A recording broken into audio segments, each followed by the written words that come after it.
Welcome to PNRShow Season 4, Episode 22. I'd rather have lager than life. I'll take a strong stout over stride. I'd prefer to confer with a half pint of ale than live life till my private parts fail. For life without liquor is to no avail. Don't bring me lager. From the deep, dark, most rarely used corner of the internet sits the Pint of No Return show. And what you just witnessed, if you watched the very beginning of the show, if you're listening, I'll have to describe it for you. Keith does a little intro, and then he goes into the theme song. Well, I believe, if I heard correctly, Keith actually stepped on his own. Like usually you say PNR show season 4 blah blah blah, and then give the title of it, and then do the music. No, there was no title because I don't have one yet. Oh, okay. So I thought you preempted yourself. No, nothing got stepped on. Nothing actually happened. That was funny. I'm glad that Rob thought it was funny, though. That's how it was great. Season 4, episode 22. Oscar. Tonight, we're going to do our Oscar summer movie recap. We're now a few days into fall, and we're going to go back over the little contest, gentleman's wager that we had way back when in May, and talk about who did the best in predicting the summer movie box office. And as well, we are going to be drinking a lovely Pilsner this evening. But first, I have to introduce the 3 finest gentlemen in the beer drinking community. That would be Gary, Jeremy, and Keith, my Pint of No Return show co-hosts. Good evening, gentlemen. Good evening, Mr. Rob. Hello. Good evening, Rob. How are we all this evening? I am thirsty. Thirsty? Well, you've already been drinking. Suddenly I'm blind. Does that help?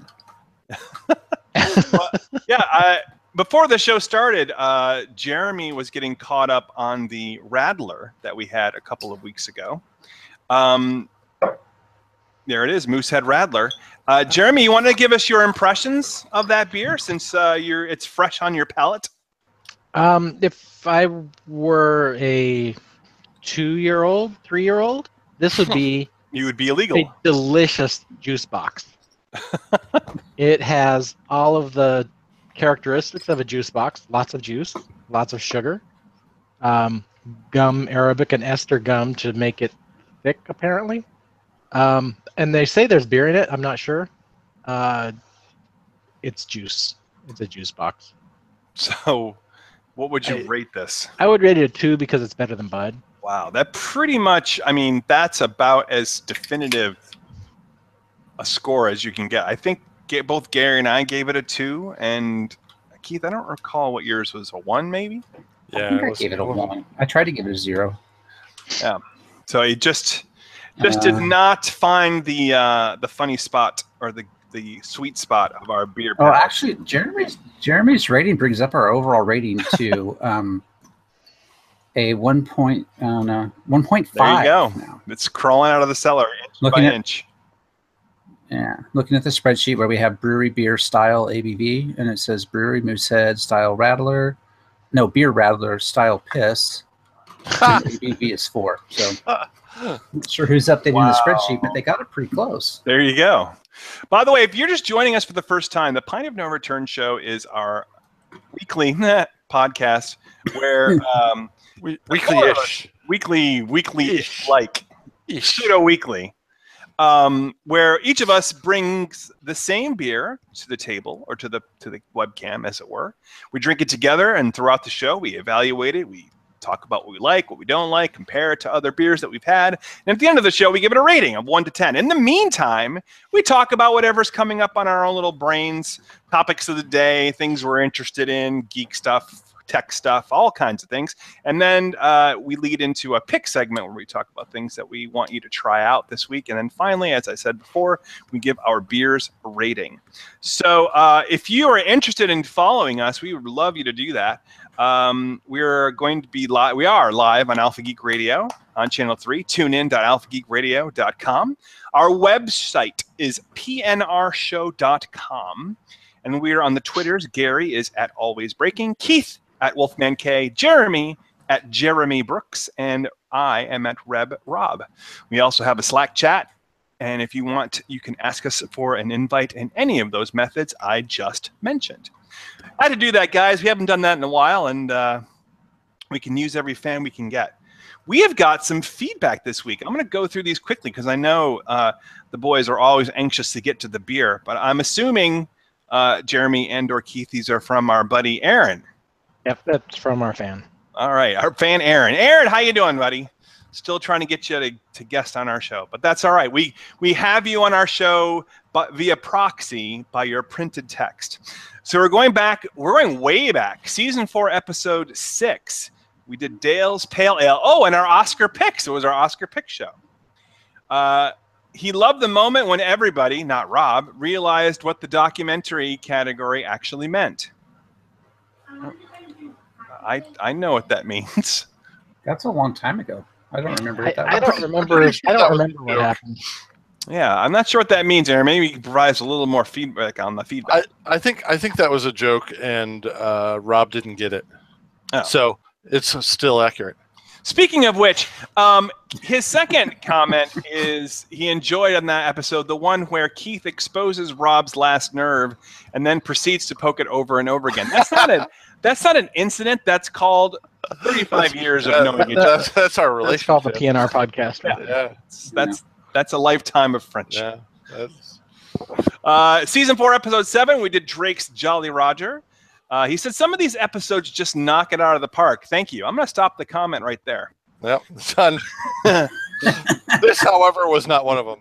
And some of them I just can't figure out what you all do differently on them. So I think maybe the key to that episode was the Jolly Roger. Wasn't that a relatively big beer? Oh yeah. Yeah, I think that was a hefty. Yeah. I still got the bottle right here. We got an Imperial Coffee Porter. This was a big boy. This was one that I obviously could not finish, and the guys did, and they were, as I recall, loopy as drunken pirates by the end. Only 8.1 actually. And I think a big bottle. Yeah. Gary and I had a barrel-aged version that clocked in at 10%. Yeah. Maybe that's the trick to getting a good show. Season 4, episode 8, the BYOB and Oscar pick review. We reviewed our Oscar picks. Man, we were really into this thing. Did Jeremy make a steam beer? Is that a euphemism? Is that like an Urban Dictionary thing? A steam beer? I think I was drinking a homebrew that episode, which was a nasty lager brewed at ale temperatures. So I think he's making fun of my Keith and the long time ongoing debate. Our disdain for Anchor Steam Beer, probably. Yeah, and our disdain for Anchor. All right. Season 4, episode 9 was the Guinness Porter episode, and Aaron quotes as, "Porter is to stout what ale is to barley wine." I do not like the barley wine. Just never. I love a good barley wine. And Aaron, in his lovely way, gave my wife and I a gift of mead. And Aaron, I hate to break this to you, but neither my wife or I could get into the mead. Oh, it just something wrong with you. I guess it was just wasted on us, but we just could not abide it. It was too close to wine for me, and then for her, it was not close enough to wine. So I just couldn't dig it. I'm sorry. Aaron, I will take all the mead you want to send. Send them. Yes. And speaking of that again, the quote of the show was actually made by our friend Gary, who said, "I have about 2 inches." Okay. On a good day. Yeah. Mexican Beer Night. Hecho en Cerveza. Season 4, episode 11. Am I remembering correctly that y'all did the listener play along to a Diamond Club Frog Pants movie draft? This episode very much reminded me of that. No. We did that once upon a time, right? Well, not the movie draft. I don't think we ever did that. I kind of would like us to, but I don't think. Yeah, it's funny you mentioned that because after we did the Oscar pick show, I went back and said, what we really should have done is we should have turned this into a fantasy league where each of us picks a movie draft is, and they even have software to do it and track it. And we could have just started our own league. Yeah, and had Aaron play along. And we will do that next year. Aaron, you'll be our guest picker next year, so get ready, start watching films. And on this last comment, I'm not even sure most of the movies you guys mentioned even came out, let it alone were even in contention for being a hit. Aaron, listen closely, because we've got some stuff for you coming up. So that was, I believe, the list of... What was that? Was that our list that we did? Is that the list we're checking out tonight? Yes, it is. Our We're doing summer our movie recap Lollapalooza? tonight. Yes. Awesome. Yes. But we can't do that yet. The boys are thirsty. So it's time to go to our second segment of the evening. It's time for the beer, and we're going to the pint.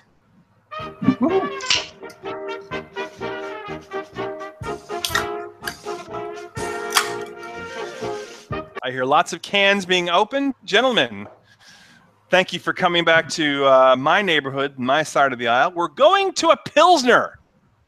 Founders Brewing, the PC Pils, an American Sounds really hopped good. Pilsner. It does. Does PC stand for politically correct or pleasantly crisp? I'm going to go with the second one on that. Oh, look at this. They did PCs all over the place. Pleasantly crisp, perfectly clean, and profoundly crushable. PC Pils is our take on the classic Pilsner style. While noble hops have been the preferred source of Pilsner brewers from around the world, we went with some of our favorite American varieties, Piney Chinook, pleasantly citrus Cascade, and punchy Centennial. Make this an easy drinker with a floral hop characteristics. Pretty cool, if you ask us. 5.5% alcohol by volume. So it sounds like it might have a little something in it for everybody. I like that combination of hops. That's for sure. Popping this open. Did you guys give this a whiff? Oh, wow. Definitely get the floral. Yeah. The piney florally. All right. Pouring this out. It's got a cloudy pour to it. Not, I mean, it doesn't remind me of Pilsner, more like a Wit beer or a blonde. Yeah. It's very cloudy. And it's definitely got a hoppy, but it looks like a Pilsner. I mean, it's Very definitely like cloudy. mine's not that cloudy. Well, maybe it is. For a It's a Pilsner, it is. little cloudy. Not. A little cloudy for a Pilsner. Usually Pilsners are pretty clean. Interesting. I got the floral hops when I opened the can. After pouring it out, I'm now getting the citrusy hops. Very interesting. All right. I've held you guys at bay long enough. Are you ready to drink this? I'm ready to drink. Let's do this now. Prost! Cheers.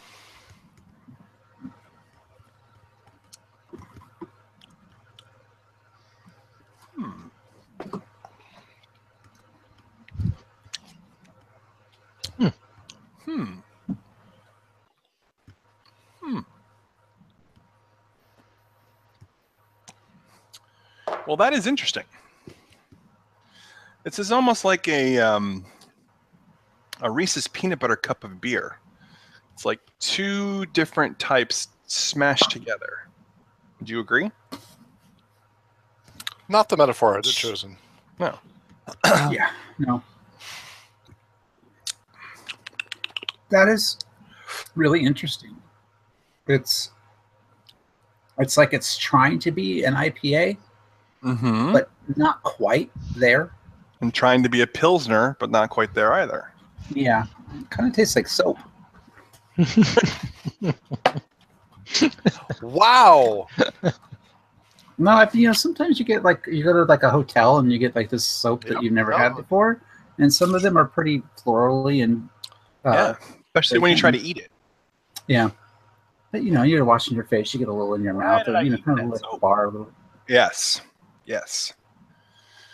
You gotta clean up your tongue. Or like when you go to a different city and the water tastes different, and you're like, where does that come from? The sewer? No, It's almost like it doesn't know what it wants to be. So Keith said that he put two, I guess you would call them challenging beers in the box. The Radler was one. He didn't tell us what the other one was. Oh, I know what the other one was. No, I didn't. I can guess. I haven't looked at all of them yet, so. There's only a couple left. And I think you skipped it. Oh, did I skip Gary? I think Gary skipped the other one you're referring to. I'll have to look at the spread. We haven't had it yet. So. We haven't. No. We've only had one of the known duds. Interesting. Okay. Why but we move on to our topic? Sure.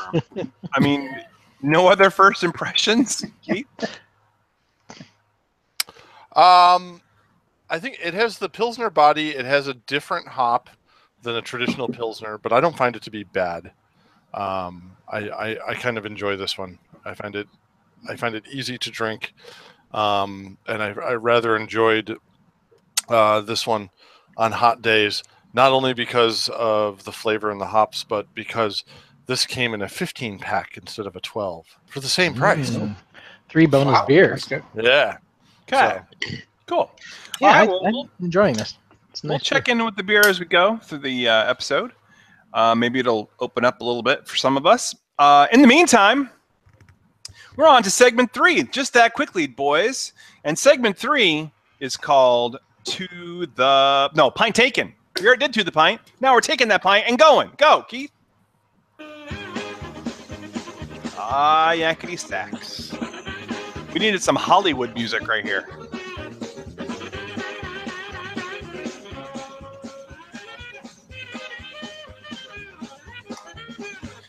So way back when, in late April, we decided to do a summer movie spectacular. We've done little games in the past. We've done our superhero and supervillain fantasy drafts, and we've kind of made our predictions on movies and television shows before. But this year, we decided to make our competition all about the movies. And so what we did is we went through the big named movies or movies with popular stars, well known and highly anticipated in most parts. And we simply asked each of us, was this film going to be a hit or a blockbuster? Now, when I was tabulating the results, trying to figure out what a blockbuster meant, I went and did a lot of research actually. And it kind of coalesced around a blockbuster is defined as a movie that generates $200 million or more worldwide. Now, the movie may have cost more than that to make, or it may have been a failure in other ways, and like they thought it would be worth or make a lot more. But generally speaking, they called it a blockbuster if it made more than $200 million worldwide. So I used that standard. Okay? So It's good to have standards. yeah. So each of us picked it's got to be the first time on this show. which blockbusters, Yeah. which movies we thought would be blockbusters. And then finally, each of us picked 5 movies, and we said we would total up the box office receipts for those 5 movies to see which set of 5 made the most money. So I tabulated all those results. Man, I don't remember doing this at all, but I'm so thrilled to see how I did. Yeah, isn't it great? All right, so I'm going to go in alphabetical order. Alien Covenant. Alien Covenant. By the way, how I did this is for each one that you got right, as it being a blockbuster or not a blockbuster, I gave you a point. Alien Covenant, Keith and Jeremy said it would not be a hit, a blockbuster, and Gary and I said that it would. Alien Covenant grossed $238.8 million, making it a blockbuster. So 1 point Rob, 1 point Gary. Woo! And we're off and running. There you go. Next up was All Eyes on Me. I'm trying to even recall what this movie was about. Was that a movie? It was a movie. Or who was even in it? Let's see. All Eyes on Me was... it's the Tupac Shakur film. Oh, yeah. That's it. Yeah. Eyes with the Z. That's right. That's what threw me off. Oh, yeah. If you'd said that, I would know what you were talking So the only person that said this was going to be a hit was Jeremy. He was the soothsayer of us all. Worldwide, All Eyes on Me grossed $44.9 million. So sorry, Jeremy, not a blockbuster. Point for Rob, actually, Keith, and Gary. Google is telling me that it was 54.9. Oh, So maybe it was close. It was Still not a close. blockbuster. it's possible I wrote the number down wrong, but even still, not a blockbuster. 54.9 is still No, not at all. Now, the one Trying that to help you, Jeremy. Keith, Jeremy and Gary Yeah, I were appreciate that. highly anticipating this summer, and I was too, was Atomic Blonde, Charlize Theron. And although I said it would not be a blockbuster, I turned out to be correct in that case. It only made $95.6 million worldwide. The Baywatch movie. Yes. You shall not pass. Pass. The Baywatch movie. Rob, Keith, and Jeremy said, nuh-uh. Gary said yes. Gary was close to being right. He almost had it, 177.8. But Rob, Keith, and Jeremy pulled that out with the no. Then we have the lone holdout of a yes on Captain Underpants. Anybody remember who said Captain Underpants was going to be a hit? Me. I'm sure it was me. That was Keith. Keith loved that book. I did. I read them all. Books, plural. Yep. Keith unfortunately did not go enough to the movies because it only made $107.3 million. And now we're on to Cars 3. Keith, I do recall in this conversation said, I believe, something about enough of the cars already. And he said it would not be a hit. The other three of us did. And Cars 3 made $362 million. No point for Keith. Next up, Despicable Me 3. Guys, two of you have children. What do you think? How do you think Despicable Me 3 did? I think it was a smash blockbuster and went off the scale. Yeah, it actually was the highest earning movie of the summer. Yeah. $1.02 billion worldwide. Really? Yes. That's All of us said yes on that film. Diary of a Wimpy Kid. I'm sorry, go ahead. I was going to say the budget on that movie was $80 million. Nice. And they brought in. They made a $920 million profit on that. Anybody want to take odds? Despicable Me 4. Yeah. 5 Despicable and Me, 6. Despicable Me 12. I would probably put a bet on Despicable Me 12. Diary of a Wimpy Kid. This is a sequel, and the first one was a relative hit, and we all said, "Well, heck yeah!" Then the sequel is going to be equally a hit. Every one of us said yes, and it made $40 million. Nope. So no. Moving on, Christopher Nolan's entry into the summer movie scene was a war film, not usually very popular in the summertime. Dunkirk. Going on that usual premise, Keith, Jeremy, and Gary said this would not be a blockbuster. I said it would. And Dunkirk made $516 million. Point for me. Guardians of the Galaxy, no brainer. All of us said yes. Guardians of the Galaxy made $863 million. It was the third highest grossing film of the summer. Pirates of the Caribbean 5, reluctantly, we all said it would be a blockbuster, even though we knew it would suck, and it did. And yet it still somehow managed worldwide to gross $794 million. Wow. It's the number 5 film of the summer. 794 and was still only number 5. Rough Night. My wife and I actually watched this the other night. This is kind of a female version of The Hangover with Jennifer Lawrence. We all thought this would be a big hit going off of the Bridesmaids and the Hangover type films. It was anything but. It made 47.3. No. Game over. Correct. Snatched. Snatched comedy with Amy Schumer and Goldie Hawn. 3 of us said it would be a blockbuster. Only Gary said it would not. Gary was right. 60.8.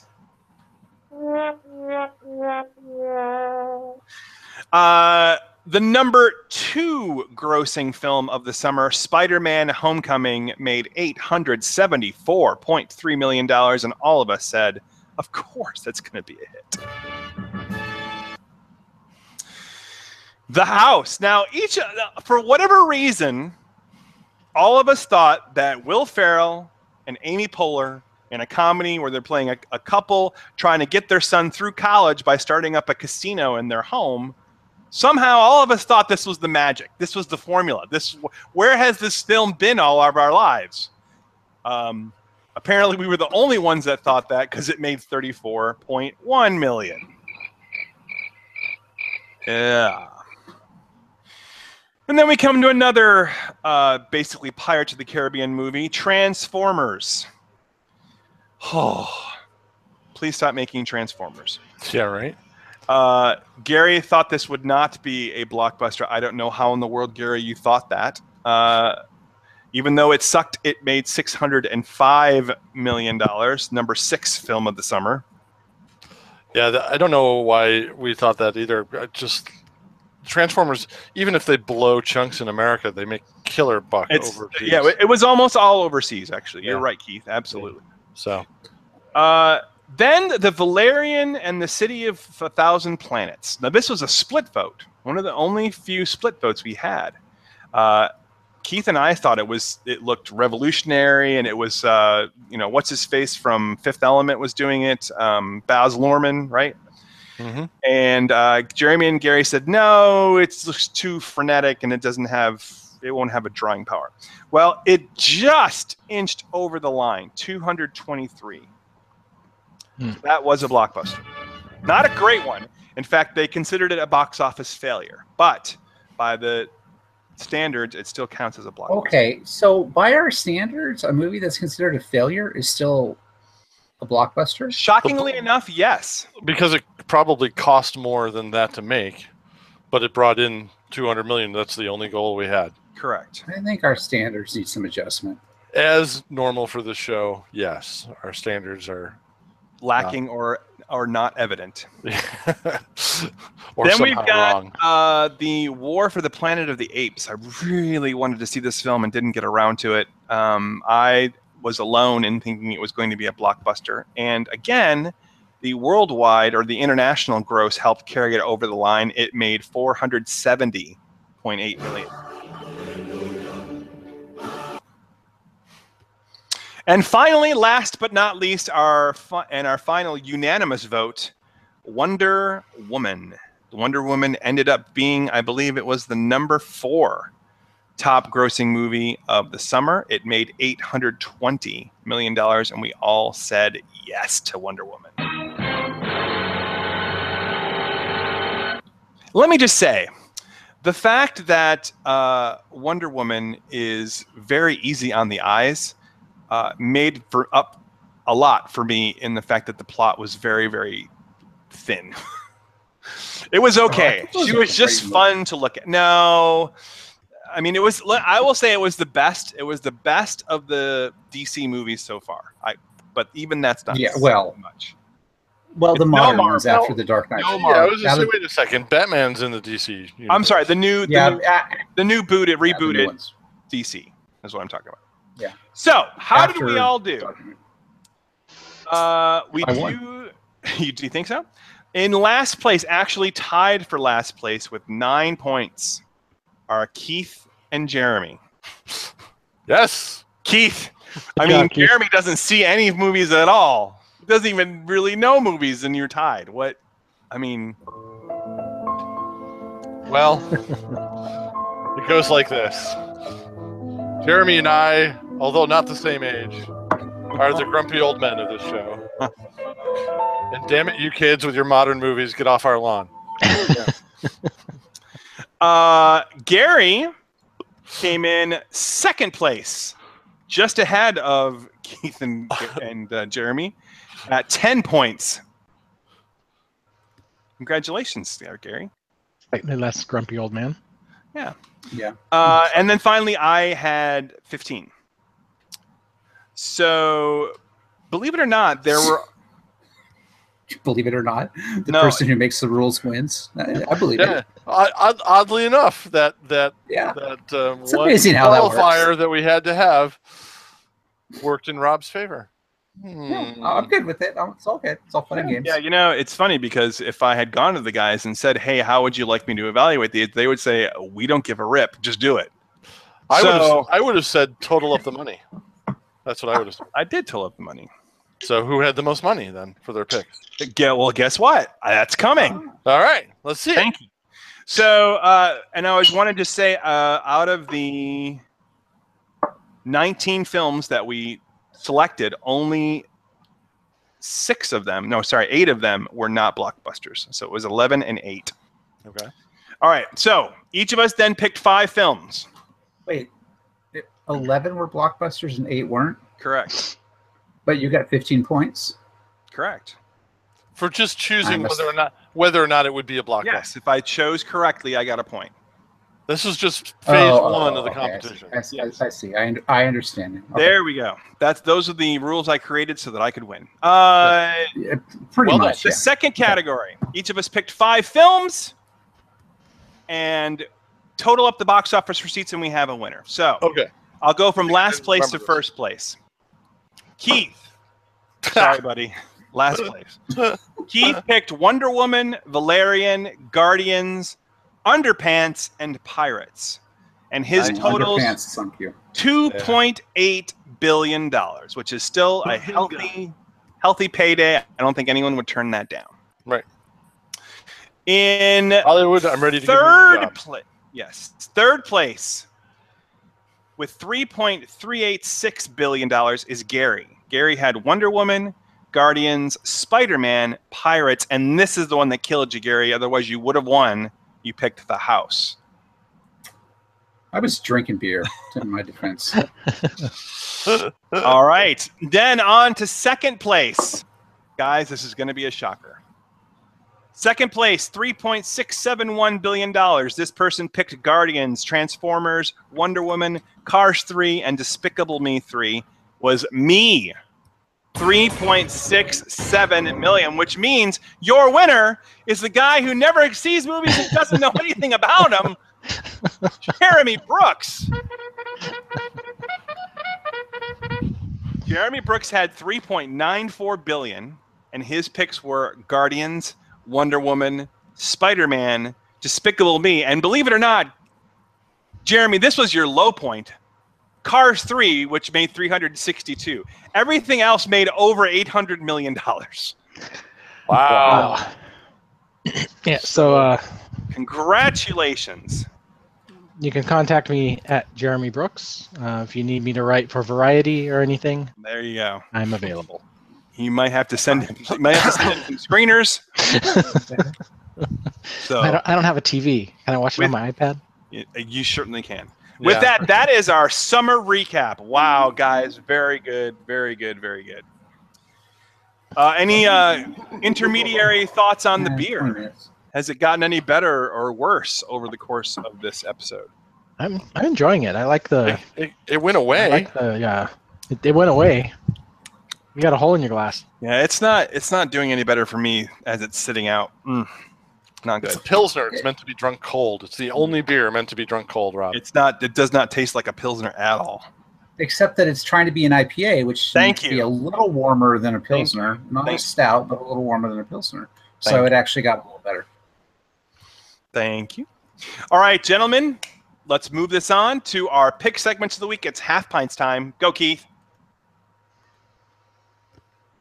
Smelly cat. There we go. Smelly cat. What are they feeding you? Everybody! Smelly cat. Smelly cat. Lisa. Even better. She sings it twice. Stop, Lisa. Lisa Kudrow, the second hottest person on Friends, followed by, or just before David Schwimmer. All right. In our Half Pint segments, these are things this week we would like for you to give a try that we've enjoyed or are hoping to enjoy in some cases. TV shows, movies, apps, music, websites, or even in the case of Jeremy, teaser trailers. Jeremy, what's your pick for the week? My pick is a trailer for a book that I had as my pick way back in season 1. Season 1, episode 29, the Southern Reach trilogy from Jeff Vandermeer. This is a really bizarre science fiction, kind of maybe a little fantasy, alternate weirdness. No, it's science fiction LSD. Science fiction LSD. And I read this on your recommendation, my friend. You did, and you picked How much it LSD do you need to make it have it make sense? Yeah. I guess as much as Keith was taking because he liked it. No, actually, I got frustrated and angry with it. I finished it, but I was mad. I was mad by the end. But you picked it as a pick. Yeah, Amazing. Did I? Well, 'cause Yeah, I thought season 2. everybody should experience my anger. I So guess I the- just didn't like the ending. The first 2 books are actually really good. So I thought the this is ending a teaser was- for the first book, Okay. Annihilation, and it's funny watching the trailer, the way the facility looked, and the landscape surrounding it was almost exactly the way I had pictured it. It was cool. really I love when that bizarre to see happens. that. Yeah. So hopefully they'll reach in and touch the weirdness that was this book. It's weird. So I'll put the link in the show notes if you want to check it out. The teaser trailer's up on YouTube. It's the only book I ever read that had the point of view from a almost non-thinking, like biological entity. It was very strange. All right. One of the points of view, not all of them, but it was a character. Cool. All right, let's give that a watch. Gary has something else for us to watch. Something in the Harry Potter world. Yeah, I am having a hard time using the internet. I That's not your pick. rewatched. No, that's not my pick. The internet's challenging. I rewatched Fantastic Beasts and Where to Find Them. It's on HBO right now. And it was such a great, fun, entertaining, exciting, suspenseful movie. It was just so well done in every way. The story, the acting was superb. The special effects were great. It was nice because you understood the world, the universe, so they didn't have to spend any time explaining anything. When people apparated, you knew what they were doing, and they didn't have to like talk about why they were moving from place to place. So little things like that just allowed you to get absorbed in it. And J.K. Rowling wrote it. I don't know if it's her first screenplay or not, but having her sort of stamp on it just made it so entertaining and delightful to watch. It was such a great movie, and I enjoyed it equally as much the second time watching it through, even on the small screen. So that was it was just so much different than Harry Potter. I mean, the fact that it took place in America and it was a period piece.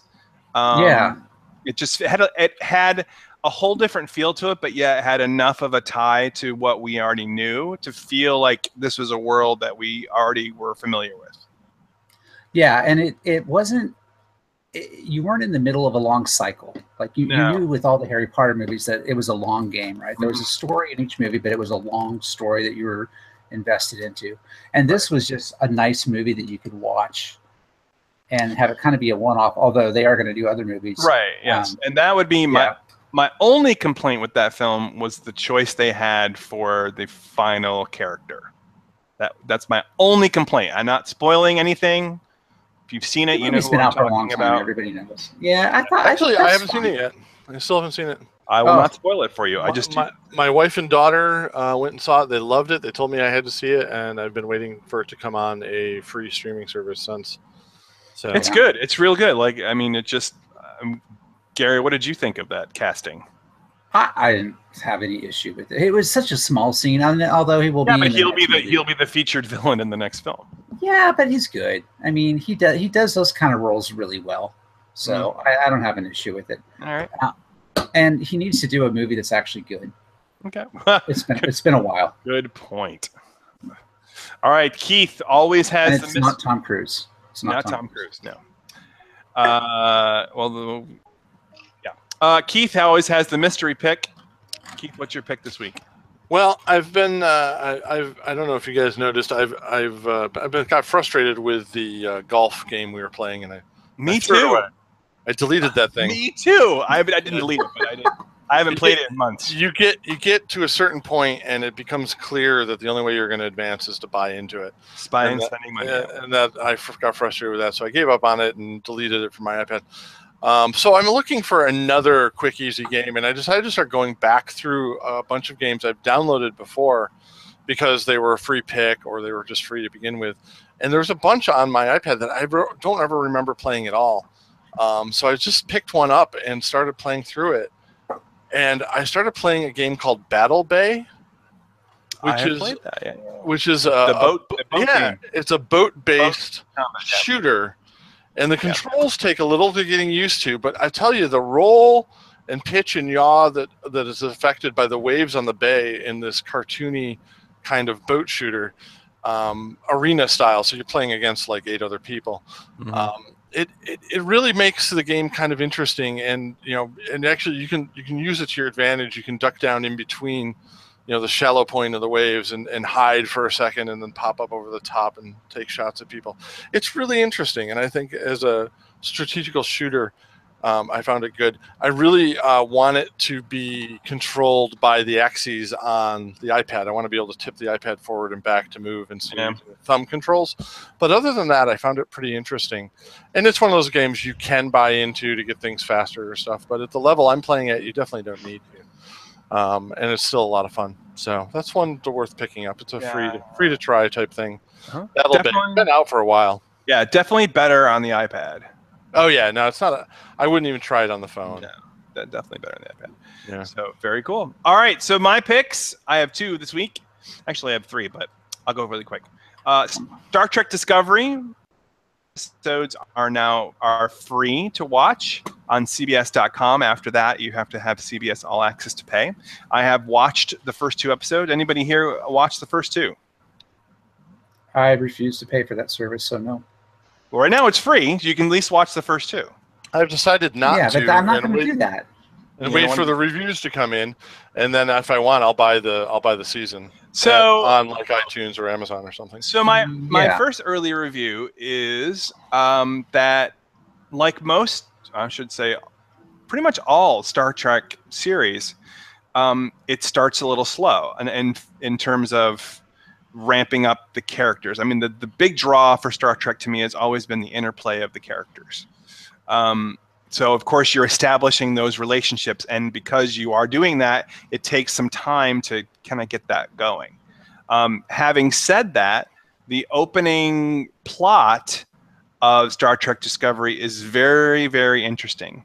It's all about the Federation versus the Klingons. And it's something that's never really been explored very much in any of the series, really. We've had the Borg Wars, the Dominions, and Cardassians, the Romulans a little bit. Never really got with the Klingons too much. So this is all about the Klingons and them actually being a kind of splintered race all over the galaxy in like different houses, kind of like Game of Thrones almost. And one kind of religious sect Klingon trying to bring all those houses back to become a pure Klingon race. So definitely has some overtones with our current society, as Star Trek always does. And so far, I'm digging it. Not too pleased with the pricing model as the other guys are, but I already had CBS All Access anyway, so it's not a big deal for me. My second pick is an iOS app. Keith, I know you love civilization building games. Are you sort of like civilization building games? Yeah, no, I'm nodding. I'm agreeing. Okay, good. So one of the highest rated board games out there has always been Through the Ages. It's a card-driven civilization building game, and it always intimidated the heck out of me. So I stayed away from it. But they just released an iOS app, and I will tell you, it is the most elegantly designed, streamlined, kind of big world board game adaptation that I've ever seen. It's fantastic, and my downfall with civilization building games is I always really want to play it. I like the idea of playing it, but it's too much for me to grasp my head around, and I end up just throwing it down. I've played Through the Ages maybe 20 times just in the last week. It features online play, asynchronous play, live play, offline play. It's very, very cool, very intuitive. There are a lot of rules, but once you've got them down, it's such an easy, simple game to play. So Through the Ages, it's $4.99 right now, but it's beautifully done, awesome. And then my last pick, not a big horror movie fan, but we went and saw It 2 weeks ago. I hate horror movies as a rule, but I thought it was awesome. There you go. So I have a question for you on the Star Trek. Yeah. You already have all access, so it's not a big deal. If you didn't have the all access pass already, would you pay for Star Trek? I think, like most people, I would have waited to see what the reviews were. Or I would have waited till I was like vacationing out of the country with my iPad, because it's free on Netflix. Yeah. If you don't live in the US, which is another bullshit move by CBS. So yes. Oh, actually, that works. I can Yeah, maybe you can watch do it. that. You could binge watch it out of the country. I'll do that next month. You know, the odd thing is that Netflix tracks you, I think, by your billing address. So it doesn't matter where in the world you go. You have to have a mailing address outside the United States. You know, I hear what you're saying, although I've been traveling a bunch out of the country and other places where I've had Wi-Fi and Netflix. I will tell you that the slate of movies that you have to choose from are entirely different than what you get in the US. Good. Entirely different than what you get in the US. Good. That's the way it should be then. Yeah. So I would assume and then something like a simple proxy server should work then. Yes. Yeah. So give that a try if you're traveling and do some binging. So it sounds like the first 2 episodes did not grab you enough that you were No, they definitely grabbed me. But you weren't ready to fork over the money if you didn't already have the. I would have waited for a little longer for sure. Yes. But I love fan Star Trek, and I will watch anything Star Trek. I just think CBS is being so stupid with this that I'm going to refuse to sign up for their subscription service. Yeah. Yeah. I mean, we've talked about CBS All Access before, in that it's neither all nor access, because it let me doesn't ask have this all then. of their stuff. As a tangent, what is it that you're paying it for? There are a lot of series on there, and since we're all streaming now, one of my wife and my favorite shows is Big Bang Theory. Oh, okay. So we do watch it for that. You got it for the bang, and you're staying for the Trek. Yes, and ashamedly, I will say that my wife got me hooked into Survivor in the last year. Watched a lot of seasons of Survivor, and I will watch for Survivor. Yeah, Big Brother's on there too, I think. No, that one I will not watch. No. Oh, I think that's better than Survivor. But interesting. Are you going to watch the Sheldon show that they got coming out? Yes, I will. Yes, I will. It looks really funny. I will give it a try. Terrible. I will give you a mini review on that last week. Admit it looks terrible. But I do use it may actually be good, but it looks terrible. It'll be one of Rob's 5 picks. I do use CBS All Access for other things. For example, the other night I watched the pilot episode of the original Mission Impossible TV series. It was awesome. I loved it. So I'm going to go back and watch that series, binge it. So it's very cool. All right, gentlemen, we need to rate this beer and get the heck out of here. So let's start with Keith, who sent us the PC pills. I actually like this a lot. I think it's a nice blend of multiple styles. I drank the heck out of this earlier in the summer, and really enjoyed having it in my fridge. I would give this a very solid 4. Out of 10? Oh, are we out of 5? 8. Oh my We're God. 10. We're 8. Yeah, 8. So you mean 8? Give me a solid 8 out of 4. Okay. The rest of us know for 4 years now that it's been out of 10. And so when he said, I'll give this a very solid 4. Yeah. That's.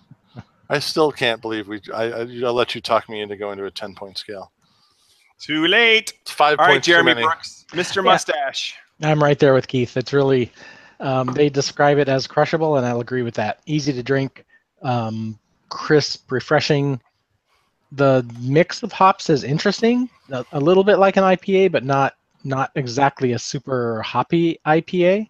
Lighter mouthfeel because it's a Pilsner style. I liked it a lot. I'm giving it an 8 as well.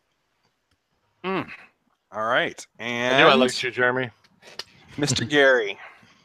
So I had Mexican food before I sat down here, and there's only certain beers that go really well with Mexican food, and this is not one of them. And I took this beer with me to Virginia and back, so it's actually traveled across the country 4 times. That's true. It's a well-traveled beer. And it actually it improved over time. Once I kind of got the salsa and beans and meat out of my mouth and got into the beer flavor, it did improve considerably. So I'm going to give it a 7. Wow. I did not enjoy the PC Pils. I have a very particular set of skills when it comes to enjoying my Pilsners, and And like great, and like Liam Neeson. Yes. I think the hops that they chose ruined it. Just ruined it. So I will give this an actual 4 out of 10. You know what, Rob? This is so funny. I actually nailed your rating. I didn't even have to change my spreadsheet. So Thank you. Yeah. So Rob's gone through the IPAs that are true IPAs that are big hoppy beers. He now rates them high because he appreciates what they're trying to do. Mm-hmm. But anything else that is a hoppy hybrid thing doesn't appreciate what they're trying to do. I don't like it. Yeah. Don't mess with his Pilsner. His Pilsner was his first beer that he actually liked. It didn't taste like wet cardboard. Right. So he's very particular about his Pilsners. That's right. We will not judge your scoring. Yes, you will. Yes, you will. Yes, we'll totally judge my scoring. It's been too late for that. Absolutely, without fail, we'll judge my scoring. No, you don't. Your standards. So I was going to say your scoring standards. We're not for beer or how you rate games or anything. It's fine. I think I'm very consistent. So that rounds out. I am very consistent. Oh, that was the best thing you said all night. 6.75 is what we got out of that. I read your chat. You're not funny. So that's going to close it out. Once again, I mean, Aaron, you might as well rewrite your little feedback where you say the one where Keith exposes it, and you just write in with the one where everyone exposes Rob's last nerve and then proceeds to poke it over and over again. So welcome to my nerve, gentlemen. All right. That's going to do it for Season 4, Episode 22 of the Pine of No Return Show. Thank you so much for joining us. Please, please, please tell your friends about us. We'd love to have, 2 fans enjoying our little shindig here. So, Keith, this is your cue to play the music out. And congratulations to Mr. Jeremy Brooks being the champion of our Oscar picks. Not sure how that happened. You went chalk, as they say in the NCAA. Fantastic. I'd rather have lager than wine. I'll take a strong stout over stride. I have no closing.